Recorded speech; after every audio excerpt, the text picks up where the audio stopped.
আপনি কি জানেন হায়দ্রাবাদের এই বিশাল দুর্গের দেওয়ালে এক অতৃপ্ত আত্মার চিৎকার শোনা যায়?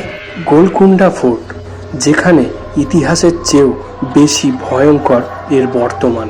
লোকের বিশ্বাস এখানে আজও ঘুরে বেড়ায় নর্তকী তারামতি। সুলতান তার নাচে মুগ্ধ ছিলেন, কিন্তু মৃত্যুর পর তার আত্মা এই কেল্লা ছেড়ে যায়নি।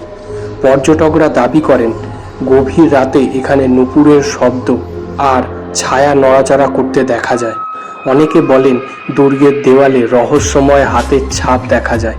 রাতে যারা এখানে কাজ করেন তারা দাবি করেন কেউ যেন অদৃশ্য থেকে তাদের চড় মারে অথবা ধাক্কা দেয়। এমনকি এখানকার ফটোগুলোতেও অনেক সময় অদ্ভুত ধোঁয়াটে অবয়ব ধরা পড়ে। অভিশপ্ত এই রাজপ্রাসাদ কি কেবলই একটি স্মৃতিস্তম্ভ, নাকি আজও এখানে কেউ সিংহাসন পাহারা দিচ্ছে? আপনি কি সাহস পাবেন এই অন্ধকার মহলে পা রাখতে?